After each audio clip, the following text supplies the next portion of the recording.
Bienvenue sur Élixir de Confiance, le podcast qui redonne le pouvoir aux femmes en vous aidant à reprendre confiance en vous pour enfin vous épanouir pleinement dans votre vie et dans vos relations. Je suis Jessica et ma mission est d'aider chaque femme à s'aimer et trouver la clé du bonheur en elle pour pouvoir créer des relations plus saines et plus sereines sans s'oublier. Pensez également à vous abonner et si l'épisode vous a plu, à mettre un 5 étoiles. Je vous souhaite une très belle écoute.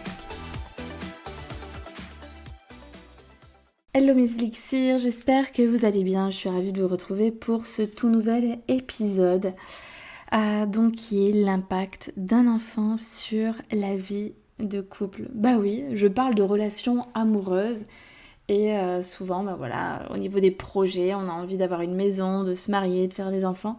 Donc je pense que c'est un bon sujet qui est vraiment bien en lien avec les relations amoureuses, surtout que il y a un impact, quel qu'il soit, parce que c'est une pièce supplémentaire au puzzle, donc que ce soit positif ou négatif, ça crée quelque chose en plus ou en moins. C'est ce qu'on verra à travers donc, cet épisode de podcast. Je vais vraiment vous parler en toute vulnérabilité, vous parler de moi, de comment est-ce que j'ai vécu les choses, comment était mon partenaire, comment est-ce que je me suis sentie, qu'est-ce qui m'a aidée et qu'est-ce que je vous conseille. Donc voilà, on va vraiment faire une première partie sur l'impact d'un enfant sur notre vie de femme, ensuite sur notre vie de couple et puis en tout dernier, je vous donnerai des conseils.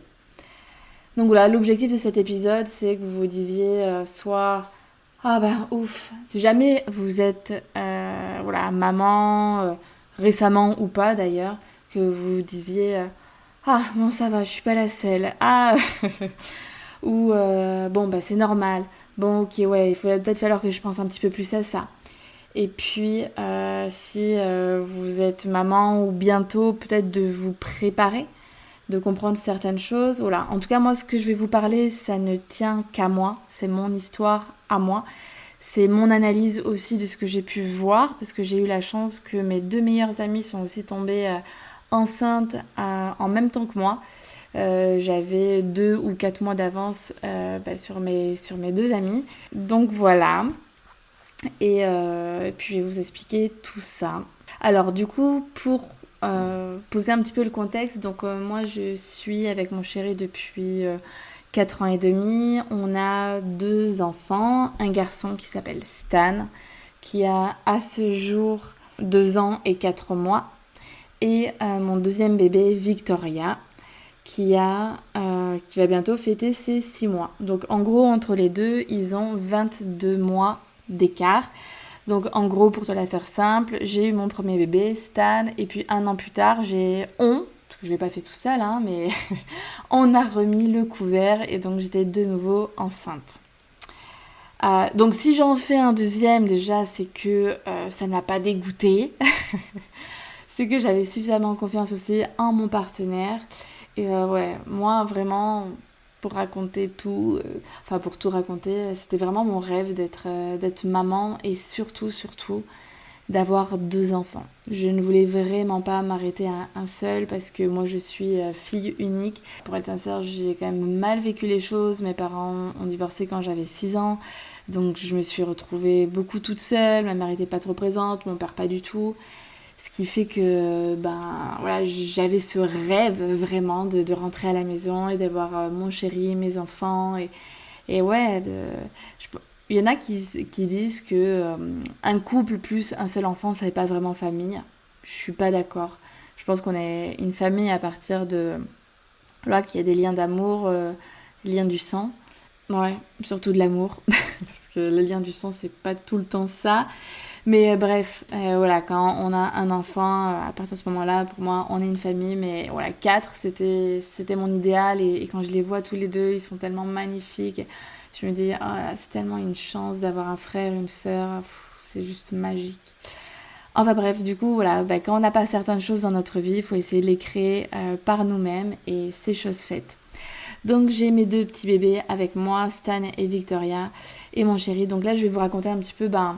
Comment est-ce que j'ai vécu, je pense, peut-être ma première maternité, ça, je pense que ça vous intéresse. Et puis comment j'ai vécu la deuxième aussi avec un enfant supplémentaire, comment est-ce qu'on vit les choses. Et puis vous parlez de l'impact, etc. sur ma vie de femme, le couple. Du coup, donc Stan est arrivé. J'ai très bien vécu les choses, j'ai pas fait de dépression postpartum, j'étais heureuse, même si ultra ultra fatiguée parce que j'ai décidé d'allaiter, j'ai allaité 3 mois. Après, je l'avais laissé un week-end pour aller faire une fête et du coup, bah, quand je suis revenue, il m'a dit ah ouais, eh ben je veux plus de ton lait.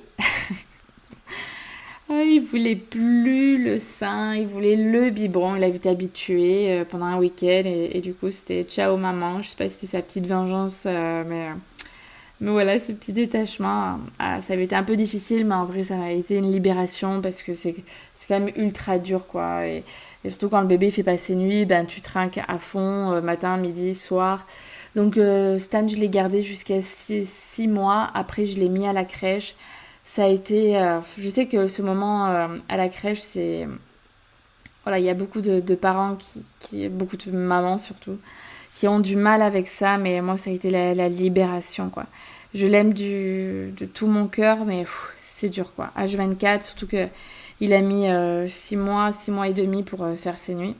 Bon, j'avais ma part de responsabilité dans l'histoire, hein. Je pensais que comme il se nourrissait pas bien la journée, ben, je nourrissais la nuit, donc du coup, c'était un cercle vicieux. Enfin bon, donc du coup, voilà, pendant 6 mois, j'ai trinqué parce que voilà, j'étais non-stop toute la journée avec lui, toute la nuit, c'était moi, moi, moi. Et c'est vrai que... peut-être que je vais commencer par l'impact sur mon couple. Bon, on va voir. Du coup, c'était difficile parce que c'est vrai que pendant cette période-là, je me suis pas vraiment sentie soutenue. Mon chéri est un super papa, très câlin, très joueur, très... Voilà, mais beaucoup, beaucoup quand même pour les bons moments. Et tous les trucs, les changements de couche, donner le biberon, enfin encore donner le biberon en journée, ça allait, mais je veux dire, la nuit, dès que ça devenait compliqué, c'était compliqué. Et sauf que, ben voilà, il y a eu des moments où j'avais juste envie de vriller, je n'en pouvais plus. C'est-à-dire que donc, bah voilà, étant donné que lui, il travaillait, même si moi, bah, j'étais en pleine création d'entreprise, mais voilà, c'est pas trop considéré comme du travail pour tout le monde. Vraiment, ça a été compliqué à faire rentrer dans les mœurs. Enfin bon, encore un autre chapitre. Mais donc du coup, c'était compliqué parce que voilà, moi j'avais trinqué 3 mois, je ne le faisais pas chier. De toute façon, il pouvait pas donner le sein. Mais après, voilà, une fois que je l'ai mis au biberon, j'avais besoin d'aide vraiment dans la nuit, quand je n'en pouvais plus, qu'il fallait se lever. Et lui, il fallait le secouer, presque le supplier. Puis lui-même, il négociait. Ah, allez, vas-y, toi. Et moi, je me rappelle encore, mais ça me mettait dans un état d'énervement, de colère, parce que non, en fait, j'en chie pas assez comme ça. J'ai besoin de toi, en fait, que tu prennes le relais. Mais lui, c'est vrai, souvent, les hommes, c'est comme ça, c'est leur sommeil, c'est ultra, ultra précieux, quoi. Mais, et nous, dans l'histoire, quoi, on n'a pas assez trinqué. C'est ça aussi. 9 mois de grossesse, franchement, porter la vie, on dit que c'est pas une maladie, c'est pas un handicap. Oui, oui, oui, bon, en attendant, quand tu mets 3 heures pour t'endormir et que t'arrêtes pas de régurgiter, que t'es en train de pleurer parce que t'en peux plus, parce que ça fait ultra mal, que t'arrêtes pas de te tourner, moi j'avais plein de douleurs, enfin, c'est pas non plus une partie de plaisir. C'est très très joli de porter la vie, mais c'est pas non plus pump it up, on fait plus rien, on marche plus autant de kilomètres qu'on veut, on se sent quand même vachement diminué, hein. Ensuite, on se tape un accouchement de malade. Pendant les contractions, il y a le chéri qui dort. Et voilà, ensuite l'accouchement, puis tout l'après, les pertes de sang et tout le gna plus l'allaitement où tu mets 3 semaines. Moi, j'ai eu des crevasses, j'ai voyé les étoiles tellement que j'avais mal. Enfin, mais voilà, j'ai tenu le coup. Et quand on demande un petit quelque chose et que, certes, c'est difficile de se lever dans la nuit, franchement, c'est. Mais voilà, parce que toi, tu te dis, j'ai fait pendant 3 mois, est-ce qu'il peut pas le faire une fois dans le week-end? Et là, gna gna gna. Bon bref, t'as compris que ça m'atteint encore. Donc voilà, il y a eu un réel impact, ça n'a pas été difficile, ça a été très très très difficile, je veux dire, je sais pas ce que je raconte. Et je lui en ai beaucoup voulu et ça a été dur à accepter. Plusieurs fois, je me suis répété cette phrase-là en fait dans la tête. Je suis seule dans ma merde. Surtout que lui, en fait, il avait un boulot où il partait la moitié de l'année. Donc il partait 15 jours, il partait 3 semaines, il partait un mois, ou même il est parti une fois pendant 3 mois d'affilée. Et donc tout ça, il fallait gérer toute seule, quoi. Il y a aucun moment de répit. Donc c'était hyper difficile et donc voilà, pour moi ça a créé un petit fossé entre lui et moi. Voilà, j'avais l'impression de quémander quelque chose alors qui était juste normal et qui aurait dû venir de lui. Mais voilà, je pense vraiment qu'il y a des... C'est pas un homme égoïste du tout, hein. Là, voilà, je peins un tableau qui est pas génial, mais si j'ai choisi cet homme-là, au vu de mes exigences, c'est vraiment un homme qui est super et je suis la plus heureuse du monde que ce soit le père de mes enfants parce que ils auraient pas pu rêver mieux et ils ont le père que j'ai jamais eu et que il est juste magique. Mais voilà, en termes de faire des choses chiantes, c'était pas le premier à se lever les fesses. Donc du coup, voilà. Alors oui, il faisait la cuisine, parce que j'ai un homme qui cuisine, donc ça, en plus il cuisine super bien, donc ça c'est trop la folie.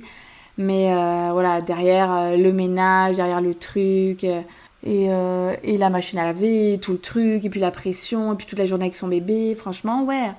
C'était pendant 6 mois, au tout début, quand j'ai eu Stan, c'était compliqué, quoi. Alors heureusement, donc j'étais en pleine création d'entreprise, de monter mon business de coach, et donc du coup, je me suis dit... Enfin, j'avais cet échappatoire, en fait, et j'en venais même des fois à culpabiliser parce que voilà, je le laissais là en train de jouer tout seul parce que moi j'avais envie de finalement m'occuper de moi parce que c'est une réelle passion, le coaching, d'avoir osé me lancer à mon compte et qu'il y a tellement de choses qui se jouent et qui se posent sur mes épaules. Rien que ouais, finalement je ramène tout à l'estime de soi si vous écoutez ce que je dis, mais si j'échoue, que j'arrive pas à avoir le standard de vie que j'aimerais, donc pas avoir assez de clientes pour vivre confortablement, et ben je vais devoir retourner au salariat et ben ça sera quand même un échec quoi qu'on en dise, même si on a envie de positiver au bout d'un moment, voilà, j'ai pas réussi. Donc du coup, il y a une réelle pression quoi. Donc j'avais la charge mentale d'avoir un bébé, beaucoup toute seule, et de créer mon entreprise, d'essayer de faire en sorte que ça marche, et Dieu sait que ça demande énormément de compétences, la création d'entreprise. Donc du coup, voilà, voilà, je culpabilisais un peu de m'occuper de moi, donc de la création de mon entreprise, mais à la fois, j'avais besoin de penser à autre chose que mon bébé, mon bébé, mon bébé, et oui, je l'aime plus que tout au monde, je ferai tout pour lui, je lui donnerai ma main, mon corps, tout, je ne mangerai plus, je pourrai tout. Enfin voilà, t'as compris. Mais j'ai quand même besoin pour ma santé mentale et je pense que c'est vraiment pour toutes les femmes pareil. Si on veut pas péter un câble et tout lâcher du jour au lendemain, c'est de penser à soi. Et donc voilà, j'en avais vraiment besoin. Est-ce que je faisais du sport à ce moment-là? Je crois pas, parce que j'ai l'impression que j'ai pas fait beaucoup de sport entre le premier et le deuxième bébé. Ah, quoique si, je recommençais à la fin. Si, mais il m'a fallu du temps quand même. Enfin, je crois. Bon, j'avoue que me souviens plus pour le sport. Voilà, donc, si je reviens, l'impact du couple, enfin, l'impact d'un enfant sur mon couple, c'est que, voilà, au début, franchement, ça nous a... Lui, je sais pas s'il a ressenti, mais je pense, moi, en tout cas, de mon côté, ça m'a éloignée de lui, où je me suis dit, j'ai pas ma béquille, en fait. Ouais, il manque un truc, j'ai besoin d'un soutien, quoi, de savoir qu'en fait, dans la difficulté, on est là tous les deux, quoi. C'est pas moi, quoi. Et en fait, j'ai l'impression que quand t'as un enfant avec un homme, c'est comme si tu devais l'accompagner à devenir père. Tu vois, nous, en tant que femme, on nous apprend pas à être mère. On l'apprend ni à l'école, on apprend sur le tas. Et est-ce que vraiment on peut dire que c'est inné? Par rapport à un homme, on entend beaucoup ça là. Oui, les hommes, c'est pas inné, nanana. Je sais pas. Je... C'est vrai que nous, de par notre nature, on est toujours là pour les autres, on en fait un maximum, on est surinvesti, on se donne à fond, on est capable de se dépasser. Ah ouais, ça c'était un truc que j'avais envie de vous dire. C'est, toi, peut-être que là, tu doutes de toi, tu doutes de ta valeur, tu doutes, tu manques de confiance en toi. Voilà, si vraiment tu te regardes un petit peu au fond des yeux, tu as l'impression d'être une petite fille toute faible. Et moi, j'ai envie de te dire, mais non, en fait. Vraiment, tu n'es pas une petite fille toute fragile, etc. Donc, soit tu n'es pas encore maman et tu vas te découvrir, mais une force de malade. Et je te l'assure que tu l'as en toi. La femme, elle est capable. Elle est forte, elle assure, elle en a. Elle va jamais se laisser abattre. Elle n'est pas là, oh je suis fatiguée, oh non je peux pas, gna gna gna. Non, ça c'est l'homme. La femme, elle y va à fond. Même si elle est fatiguée, même si elle est malade, elle va aller ouais, au front à la guerre. Hein. C'est un petit peu ça, hein, parce que quand t'en peux plus et que tu rajoutes encore des choses où t'en peux encore moins. Du coup, c'est compliqué, mais voilà, la femme, vraiment, la femme, toi, tu es forte. Et c'est un truc de dingue. Et c'est vrai que moi, c'est mon truc, j'ai envie de vous aider à vous sentir plus forte. Mais en vrai, si tu regardes si tu regardes ton passé, en fait, ton expérience de vie, regarde à quel point tu as déjà fait preuve de force.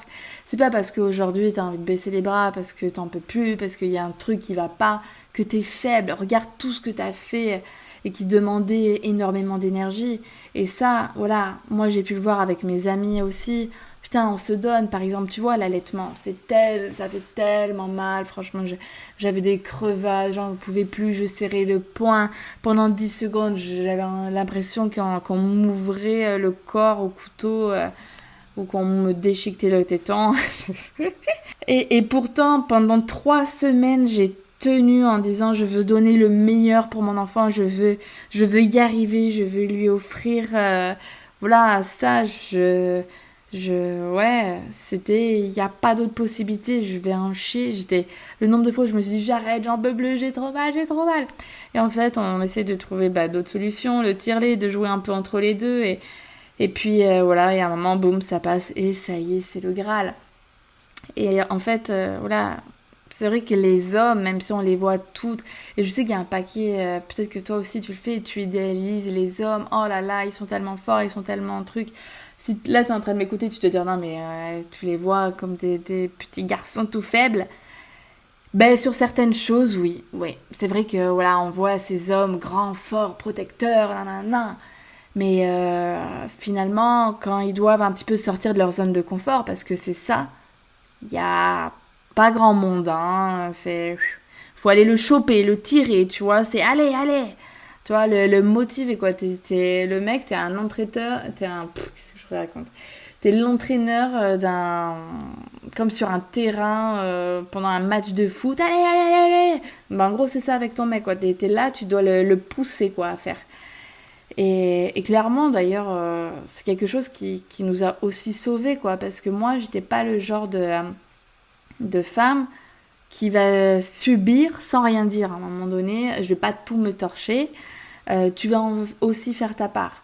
Donc, comme lui, tu sais, les hommes, hein, je fais des grosses généralités, m'en veux pas, ça se trouve que toi, tu es le mec qui va carrément se lever à 3h du matin, t'apporter ton enfant pour que tu puisses l'allaiter tranquillement, ou qui en fait peut-être plus que toi. Clairement, voilà, je ne m'adresse pas à toi. Il y a bien évidemment des exceptions qui confirment la règle.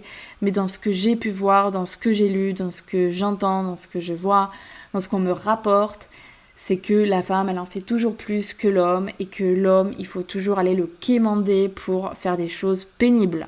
Pour faire les câlins, il est là. Pour donner de l'attention, il est là. Mais pour donner le bain, les trucs qui te pètent le dos, ou faire des choses, aller le bercer à 3h du matin parce qu'il hurle toute la nuit, il n'y a pas grand monde. Donc, je sais même plus pourquoi je te disais ça. Ouais, non, est-ce que j'étais passée à autre chose? Je sais plus. Bon, en gros, qu'on voit l'homme comme fort, comme protecteur, et la femme en dessous, qui a besoin de son homme, etc. Mais je peux te dire que là, dans la maternité, pour moi, c'est complètement l'inverse. La femme, là, elle est boum. Elle est là-haut, elle est en haut de la montagne, lui, il est en bas.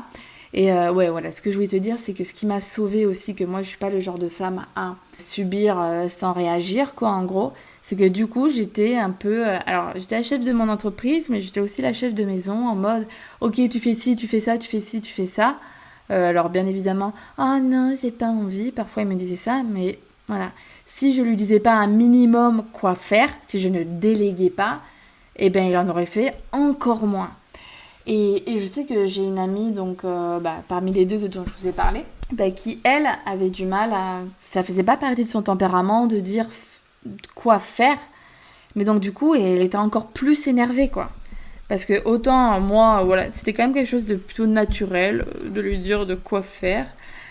J'aime bien manager, driver... mais voilà, j'aurais tellement voulu que ça vienne de lui, en fait, ça aurait enlevé un poids et ça aurait évité de demander, en fait. On n'a pas à demander dans la parentalité. C'est, pour moi, je prône vraiment un partage des tâches et voilà, si je fais ça, toi, du coup, tu vas faire le ménage, si tu fais pas, si tu fais ça. Mais bon, voilà, face à la réalité dans les choses, je pense que c'est compliqué, même si je suis pas pour la stagnation de l'être humain, mais c'est compliqué quand même de faire changer, quoi. Il faut vraiment que le déclic y vienne, mais voilà, il faut communiquer, il faut pas garder les choses pour soi. S'il y a des choses là que t'en peux plus, qui te gonflent, dis-le. Moi, franchement, il savait, hein, parce que de toute façon, après, c'est en pleine nuit, il s'était pas réveillé quand je lui avais demandé que c'était à son tour de le faire. Il avait la soupe à la grimace tout le lendemain, parce que de toute façon, j'arrive pas à faire semblant. Donc, au moins, c'était cash, tu sais, et vraiment, j'avais beaucoup de déception, quoi, parce que je me sentais seule. Donc voilà, pour l'impact du couple, ça a été très dur. En tant que femme, c'était... Ça allait, encore que, voilà, comme mes meilleures amies, elles sont aussi tombées enceintes en même temps que moi, qu'on a tout vécu pratiquement à 2 mois de différence, la même chose. Du coup, quand tu te retrouves pour discuter, et les bébés, les bébés, les bébés. Et je t'avoue qu'il y a eu un paquet de fois où j'en ai eu ras le bonbon, en fait. C'est... Mais il n'y a pas... Je l'aime, je l'aime, je l'aime, je l'aime, je l'aime. C'est tout pour moi, mon bébé. Mais il n'y a pas que mon bébé, en fait. Il y a moi. Et je pense vraiment que c'est pas un acte égoïste de penser de cette manière-là. C'est tout simplement que c'est humain, quoi. Enfin, avant, voilà, moi je suis tombée enceinte, j'avais 29 ans passés. Pendant 29 ans, j'étais toute seule. Voilà, j'existe en tant qu'être humain. Et en fait, on n'existe pas en tant que mère. On n'est pas venu sur Terre pour donner la vie. On est venu sur Terre pour vivre une expérience, des expériences, pour être heureuse, pour aimer, être aimée, pour s'éclater, et puis si le cœur nous en dit, d'avoir des enfants à notre tour, etc. Donc ça, c'est vrai que c'était un petit peu compliqué, où quand on se retrouvait, j'avais besoin d'une bulle d'air, en fait, et à la fois ça faisait du bien, parce que tu vois que tes amies, elles vivent la même chose, que ça permet de te décharger. Bon, on cassait beaucoup de sucre sur le dos de nos chéris. Il prenait très très cher. C'était le défouloir. Mais franchement, ça faisait un bien fou. Voilà, parce qu'on se comprenait, on vivait la même chose, ça a été la même chose pour elles. Elles se sont pas senties soutenues, elles se sont senties seules. Eux, ils continuaient vraiment à avoir leur vie. Tu vois, moi, ça l'empêchait pas. Et c'était normal, c'est ce que je voulais aussi, tu vois. Il continuait à aller au tennis, il faisait son activité, il allait voir les copains, les trucs, mais c'était quand même beaucoup à sens unique, quoi. Est-ce que moi, je ne me l'autorisais pas forcément ? Si, mais voilà, ça arrivait moins souvent. Et puis bon, quand j'allaitais pendant 3 mois, c'était pas possible, quoi. C'était 3 mois, matin et soir, fallait que je sois là, quoi. Il y avait pas de biberon, donc Donc, et puis alors que lui, bah, du coup, il fait ses activités, mais il va pas s'empêcher de vivre parce qu'on a un enfant, c'est ce que je prenais aussi. Mais voilà, bon après, il abusait pas non plus, mais voilà, j'avais des copines où il sortait un peu plus, même quand il se sentait mal, et ouais, et ça crée une grosse rancune, hein. Il faut vraiment faire attention à ça, et donc faut en parler, faut parler de suite, faut dire un maximum, parce qu'après, ça peut être difficile. Du coup, voilà, une fois que j'ai arrêté d'allaiter, j'ai pu reprendre un petit peu. Ça m'a créé une libération, quoi, où je me sentis moins attachée à mon enfant. Donc, euh, donc voilà. Après, de toute façon, on sait que la charge mentale d'une femme, d'une mère, elle est complètement différente de celle d'un homme, hein. C'est nous qui allons faire peut-être le côté administratif, chercher une crèche, la logistique. Ah, il manque des couches, il manque de la nourriture, il manque ci, il manque là. Bon, bah là, le repas, c'est ça. Alors, j'ai donné le bain hier, donc là, c'est un truc de ouf. Mais nous, c'est quelque chose que, ouais, on fait naturellement et que l'homme, en fait, parce que nous, on s'attribue aussi ce rôle-là, qu'on le fait très bien et qu'on le fait, bah, du coup, comme le rôle, entre guillemets, il est pris, bah, ils vont pas le faire. Après, à nous de chercher, si vraiment ça nous pose problème, une meilleure répartition des tâches. Et vraiment, il faut communiquer et arrêter de garder les choses sur son cœur. Maintenant, je vais vous dire quelque chose dont je n'aurais vraiment pas pensé. Et finalement, j'ai été très agréablement surprise. Et comme quoi, les choses peuvent évoluer et qu'il faut faire attention à ce qu'on entend de partout parce que c'est pas forcément vrai. Vous êtes unique, votre relation elle est unique, votre partenaire est unique, vos enfants ils sont uniques. J'ai toujours entendu que voilà, les enfants c'était compliqué et que ça ne soudait pas un couple. Donc ce qui a été vrai au tout début avec mon premier garçon. Par contre, le fait qu'on ait Victoria qui est arrivée, là, notre relation, elle a complètement changé. C'est-à-dire que là, on est vraiment devenu une équipe. On se soutient, on est tous les deux sur le front. Parce que ouais, des fois, c'est la guerre. Le premier mois où elle arrêtait pas de pleurer non-stop, c'était j'en pouvais plus, Enfin, lui aussi, il n'en pouvait plus. C'était difficile.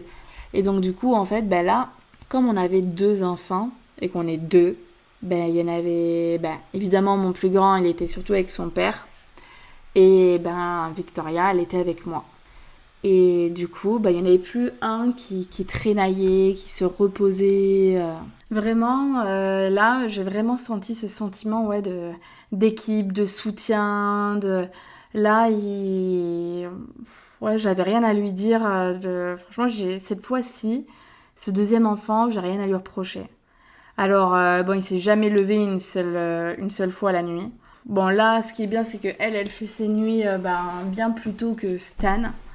Donc, vers 4 mois, j'ai réussi. Donc, déjà, ça m'a fait beaucoup de bien. Et bon, je sais que lui, voilà. Après, c'est vrai qu'il a un boulot, c'est quand même plus compliqué. Moi, je suis à la maison. Ouais, bon. Du coup, je le prends plus. Je cherche plus à. Enfin, je cherche plus. Je suis plutôt. Voilà, cool. Et puis, c'est vrai que j'ai changé, en fait, mon état d'esprit sur l'allaitement. Où c'est vrai, bah, je lui en voulais ouais, de pas se donner plus au vu de moi ce que je faisais. Comme si d'un côté je le déchargeais de faire ça, quoi. Que, un peu, voilà, d'une certaine manière, grâce à moi, tu ne te lèves même pas la nuit alors que t'as un bébé en bas âge, quoi. Et que t'es pas censé avoir la fleur au fusil quand tu vas au travail, tout pompé up, voilà. Non, bah c'est normal que normalement, quand t'as un bébé en bas âge, bah voilà, t'arrives, tu vois même plus les yeux en face des trous. Je sais pas si c'est la bonne expression. Tu as compris.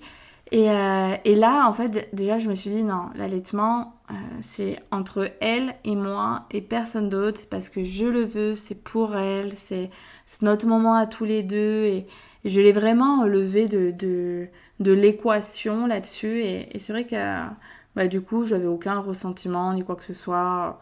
De toute façon, moi, je sais que, ouais, de toute façon, je fais en sorte de moins subir, hein, même si j'étais crevée.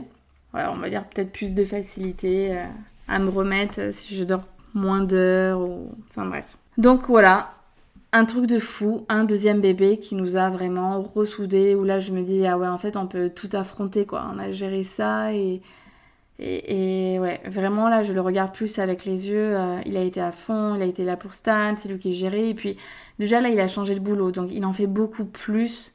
Maintenant les matins, c'est lui qui emmène mon fils le matin et qui va le récupérer le soir. Et du coup, moi, je fais plutôt avec l'assistante maternelle, donc voilà, pour Victoria. Donc déjà, tous les matins, c'est lui. Alors qu'avant, parce qu'on a déménagé, on est passé de Marseille à Dijon. À Marseille, c'était beaucoup moins. Enfin, c'était quasiment, voilà, presque les trois quarts du temps. C'était moi, matin, soir, puis tout ce que je faisais. Donc, c'était encore plus. Alors que là, voilà, je sens qu'il fait sa part du taf à fond. Et du coup, je me dis, ouais, j'ai un homme. Parce que j'aime pas ce truc un peu de faiblesse. Ouais, j'ai pas envie de voir mon homme comme un petit garçon, un peu cher, il est tout fatigué, oh gna gna. Je suis la mère de 2 enfants, pas de 3. Et ouais, je veux voir mon homme qui gère en fait. Et ça je trouve que, waouh, ça, voilà, ça m'a permis de remettre un petit peu des étoiles dans les yeux, quoi. C'est un peu bête à dire, mais ouais, d'avoir un peu plus d'admiration, parce que il l'avait un peu perdu quoi par rapport au tout début avec Stan, c'est ouais.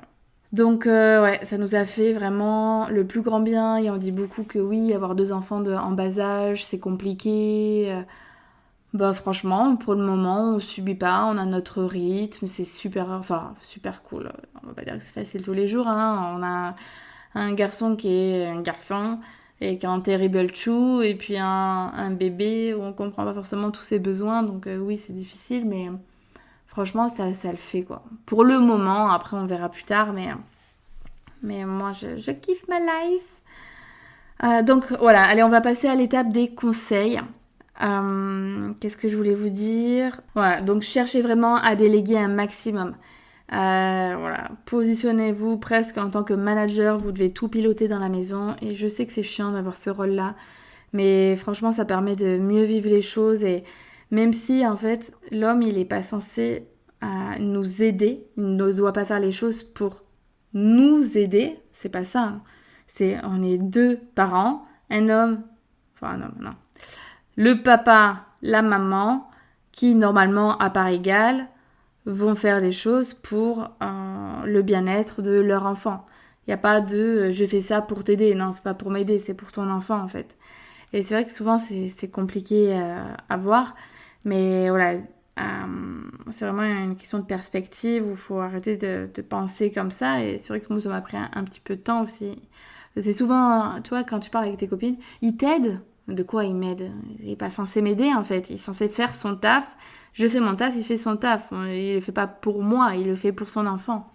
Et ça, ouais, c'est un truc qu'il faut qu'on tous, on switch un peu dans la tête parce que non, on repose les choses, on repose les bases. Donc voilà, n'hésite pas à dire à ton chéri, voilà, c'est lui de lui-même, il prend pas d'initiative, va pas pester contre lui, ben voilà, prends les choses en main. Ok, bon, tu vas lui faire la couche, bon ben tu vas le coucher, tu vas faire ci, tu vas faire ça, tu fais les courses. Et souvent il va pas dire non. Mais même si c'est pénible à faire, franchement, on vit mieux les choses de cette manière-là. Enfin, en tout cas, moi, ça a été mon cas. Ce qui est bien aussi, c'est de mettre des horaires pour le coucher des enfants. Parce que, tu vois, nous, on le couche à 8h. Bon, souvent, c'est moi, je passe un temps avec lui pour un rituel là, de coucher. Et à 8h30, voilà, je me frotte les mains, c'est bon, c'est fini, normalement. Et là, tu sais qu'à 8h30, ta soirée en tant que femme ou de couple commence. Et donc, c'est bien de se dire, allez, par exemple, il est 19h, t'en peux plus, allez, dans 1h30, c'est fini. C'est dur à dire, mais voilà, on va pas... je vais pas faire voilà, faire de la langue de bois en mode tout va bien, tout va bien. Non, c'est pas vrai. C'est vrai que c'est pas... Il n'y a pas que des bons côtés d'avoir des enfants, il faut oser se le dire aussi, hein. On veut toujours avoir et renvoyer une image parfaite. Moi, je crie jamais, moi aussi, moi là. Franchement, non. Toi, une fois, j'ai failli m'offrir une formation pour avoir, voilà, pour ne plus crier, pour être ultra calme. Parce que, ben voilà, je m'en voulais, je culpabilisais, en fait, je me suis dit, c'est pas possible. Je ne serai jamais comme ça. Alors, au fur et à mesure, je travaille sur moi, j'essaie de prendre plus sur moi, etc. Mais si à un moment donné, j'en peux plus, j'ai besoin de crier, voilà, ça fait mal à personne. À un moment donné, c'est bien aussi de mettre des limites. Alors oui, on met pas des limites, on n'a pas besoin de mettre des limites en criant. Ouais, certes, mais ça fait du bien aussi pour, pour la gestion de ses émotions. Ça extériorise aussi juste pour soi. Donc voilà, moi bien évidemment que ça m'arrive de crier, que des fois j'en peux plus. Mais voilà, c'est... Bref, je parlais de l'heure du coucher et j'ai encore dévié. Du coup, ouais, mettre un horaire de fin, c'est vraiment pas mal. Tu dis, allez, tiens le coup. Et ensuite, c'est vraiment... De toute façon, ça je le prône, c'est de prendre du temps pour soi et pour souffler un coup. Si vous avez votre famille à côté de vous, profitez-en. C'est bon, coupe le cordon. T'inquiète pas, ton enfant, tu le retrouves demain. Là, c'est vraiment important que tu t'accordes du temps à toi. Ça peut être juste de laisser ton enfant à ton fils. Il saura très bien gérer sans toi. Et de ne penser qu'à toi et d'aller t'occuper, d'aller t'éclater avec tes copines, ou de laisser vos enfants aux grands-parents par exemple, et de partir faire un petit resto en amoureux. Et je pense vraiment que voilà, il faut pas être dans une bulle de maintenant on est parents. Non, déjà je suis une femme, je suis moi, Jessica, puis je suis en couple avec Raphaël pour l'histoire. Et je suis aussi maman. Mais c'est pas je suis maman et plus rien et ça a tout effacé. Bah non. Je suis encore. Je pense qu'on a plusieurs facettes. Comme on se conduit pas forcément de la même manière avec notre famille, qu'avec nos amis, qu'avec oh, certaines personnes vont pas se conduire de la même manière avec leur chéri. Enfin, et ben là c'est pareil en fait. On a plusieurs facettes et il faut prendre soin de chacune d'elles. Pour être une maman qui est patiente, il faut qu'elle se sente bien avec elle-même, qu'elle puisse prendre du temps pour elle. Ça peut être lire un bon livre, comme ça peut être de partir en balade, ou de partir un week-end quelque part, ou juste une soirée, ou aller faire du sport. Bref, du temps pour toi, c'est juste primordial. Donc voilà mes petits conseils. Bon, je pense que tu imagines bien que j'allais te dire de prendre soin de toi, mais vraiment, c'est pas des grosses choses. Je sais que, en plus, nous, tu vois, par exemple, on a notre famille qui est loin. Maintenant, on est à Dijon, on n'a personne ici. Donc là, j'aimerais bien voilà, trouver une babysitter, mais c'est vrai que ça fait quand même un gros budget dans ta soirée, quoi. Si tu fais un resto, plus tu vas boire des cocktails, et ensuite t'as une babysitter, c'est ardos quoi. Mais du coup, quand mon chéri de temps en temps ça arrive, elle a des jours de congé dans la semaine, et ben viens, on va au resto. On fait un truc différent. Ou alors même, des fois j'adore faire ça, on a un balcon. Ben viens, on va coucher les enfants, voilà, on mangera plus tard, c'est pas grave. Mais juste tous les deux, un petit apéro sur le balcon, petit cocktail, on crée une ambiance, petite musique, et puis on parle de nous. On n'est pas là ou alors, peut-être des petites choses sur les enfants, tu vois, mais vraiment, c'est nous, c'est nos projets, qu'est-ce qu'on fait. Là, nous, on parle beaucoup, on prépare notre mariage, donc ça occupe aussi notre esprit, comment on gère les choses.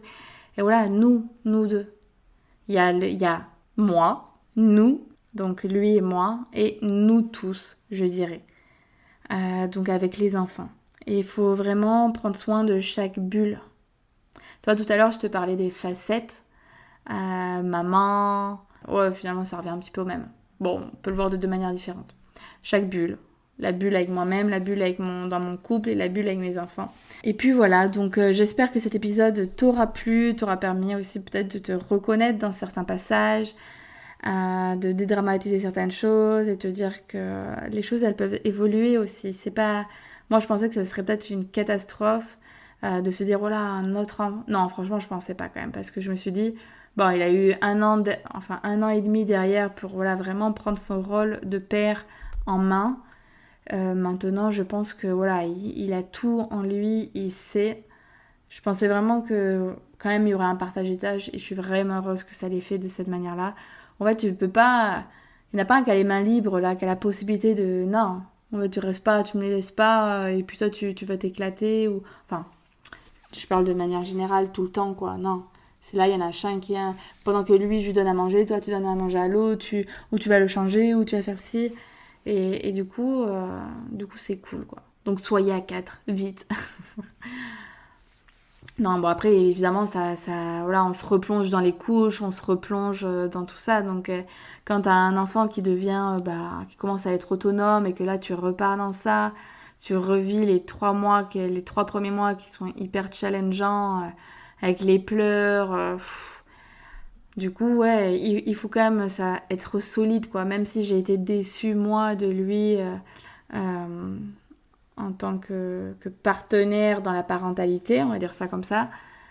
Euh, voilà, je savais quand même que, et je sais toujours, c'est lui l'homme de ma vie, je sais qu'il est bien. Après voilà, il faut qu'il évolue sur certaines choses, et puis on évolue soi-même, donc voilà. Toujours discuter, communiquer un max. De toute façon, moi, voilà, même s'il écoutait mon podcast, je pense qu'il apprendrait rien. Il sait tout ça, donc voilà. Allez, bon courage les filles si jamais vous êtes dans cette période-là. N'hésitez pas à me dire ce que vous en pensez. Venez m'écrire sur Instagram. Si vous le souhaitez, je serais ravie d'en discuter avec vous. Et puis si, encore une fois, cet épisode vous a plu, n'hésitez pas à le partager autour de vous. Et également à mettre un 5 étoiles. Et si vous êtes sur Apple Podcast, et du coup à me mettre un commentaire. Ça me permettra de le rendre plus visible, de le faire connaître. Et puis ça me fera du bien aussi. J'aurai l'impression de vraiment vous aider, de savoir qu'est-ce que je vous apporte. Et voilà. Et puis si tu souhaites te faire accompagner, tu as tout en lien en description ou sur mon site internet Elixir de Confiance. Allez, je t'embrasse très fort et à jeudi prochain pour un nouvel épisode.